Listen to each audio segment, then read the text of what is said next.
Hello నమస్తే అండి, welcome to my channel MR Devesh Gruhalakshmi ఛానల్కి స్వాగతం అండి. ఈరోజు మనం బియ్యం పిండితోనే అప్పాలు చేసుకుందామండి. సంక్రాంతి పండుగ కదండి, తెలంగాణలో అయితే చాలా ఫేమస్ అండి. ఈ పల్లీల గారెలు అంటారు, ఇవి అప్పాలు అంటారు, గారెలు అంటారు. ఇలా చేసుకుంటారనమాట బియ్యం పిండితోని. నేనైతే ఇక్కడ 1 కేజీ బియ్యం పిండి తీసుకున్నానండి. ఇవి రేషన్ బియ్యం పిండి అండి, చాలా బాగా వస్తాయండి. దీనిలోకి 1 అరకప్పు నువ్వులు, 1 పావు కప్పు ధనియాలు ఇలా నలిపేసి వేసుకోవాలండి. జీలకర్ర వేసుకోవాలి, 1 2 టీ స్పూన్ల జీలకర్ర వేసుకోవాలి. 1 కేజీ పిండికి సరిపడా ఉప్పు వేసుకోవాలి, సరిపడా కారం వేసుకోవాలి. తర్వాత దీనిలోకి 1 పావు కప్పు, అరకప్పు అంతా నానబెట్టిన పెసరపప్పు వేసుకోవాలండి. పప్పులు మధ్య మధ్యలో తింటుంటే వచ్చి చాలా బాగుంటాయండి. అలాగే శనగపప్పు కూడా అండి, మీకు ఇంకా ఎక్కువ ఇష్టం అనిపిస్తే ఎక్కువ వేసుకోవచ్చండి. ఇవి పల్లీలు అండి, పల్లీలు పొట్టు తీసామండి దంచుకొని ఇలా వేసుకోవాలి. ముక్కలు చెక్కలు చేసుకొని వేసుకోవాలి. ఇది ఉల్లిపొరకండి, స్ప్రింగ్ ఆనియన్ అంటారు కదా అది. ఇది పచ్చిమిర్చి, కచ్చా పచ్చ దంచిన పచ్చిమిర్చి అండి. కొంచెం కరివేపాకు కూడా వేసుకోవాలండి. మీరు ఇవన్నీ మసాలాలు మీరు ఎంత ఎక్కువ వేసుకోవాలనుకుంటే కూడా వేసుకోవచ్చండి. ఇప్పుడు పిండిని బాగా కలుపుకోవాలండి. ఇప్పుడు పిండిలో అన్నీ కలిసిపోయేటట్టు బాగా కలుపుకోవాలండి. ముందుగా పొడి పిండిలోనే కలుపుకోవాలి. తర్వాత వేడి నీళ్ళు పోసుకోవాలండి. మనం వేడి నీళ్ళు కొంచెం చేసుకొని పక్కన పెట్టేసుకోవాలి. 1 కేజీకి ఒక 2 గ్లాసెస్ వరకు అయితే పడతాయండి. కొన్ని ఎక్కువనే చేసి పెట్టుకున్నాను నేనైతే ఇక్కడ. ఇప్పుడు పిండిని తడుపుకొని మొత్తం ముద్దలాగా కలుపుకోవద్దండి.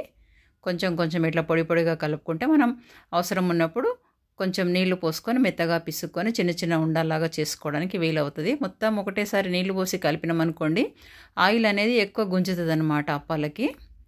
అందుకని ఇలా పొడి పొడిగా కలుపుకోవాలి.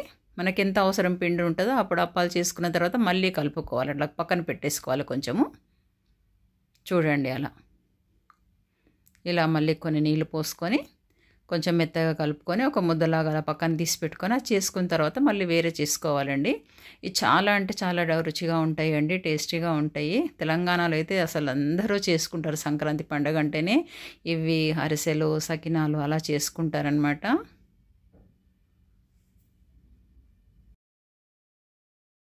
ఇలా కొంచెం పిండిని మెత్తగా కలుపుకొని పక్కన పెట్టేసుకోవాలండి. మనకి ఎంత పిండి అవసరం ఉందో అందులో మెత్తగా కలుపుకొని పక్కన పెట్టేసుకోవాలి. పెట్టేసుకొని మనకి ఎంత సైజు అప్పాలు మనం చేసుకోవాలనుకుంటామో అంత సైజు ఉండలు తీసుకొని అన్నీ ఒత్తేసుకొని స్టవ్ పైన కడాయి పెట్టుకొని నూనెలో వేయించుకోవాలండి మంచిగా. ఇలా ఉండల్లాగా చుట్టేసుకొని పెట్టేసుకోవాలి. ఫస్టే ఉండల్లాగా చేసుకొని పక్కన పెట్టేసుకొని ఒక ప్లాస్టిక్ కవర్ తీసుకొని పూరి ప్రెస్సర్ ఉంటుంది కదండి, దాంతో చేసుకుంటే చాలా బాగా వస్తాయండి.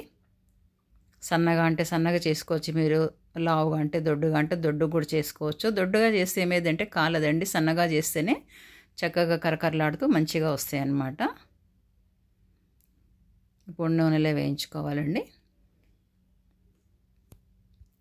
అన్నీ ఇలా చేసుకొని నూనెలో వేయించుకొని పక్కన పెట్టేసుకోవాలి. చాలా బాగా వస్తాయండి. ఉల్లిపొరక అండి, ఇప్పుడు సీజన్ కాబట్టి వేసుకుంటే చాలా మంచిగా ఉంటుందండి అప్పాలల్లో.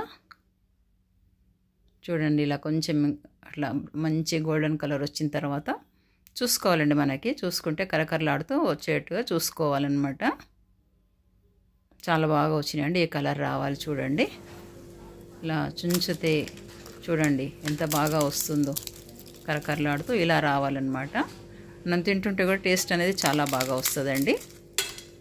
వీడియో కనుక నచ్చినట్టయితే లైక్ చేయండి, షేర్ చేయండి, సబ్స్క్రైబ్ చేయండి. థ్యాంక్ యూ అండి.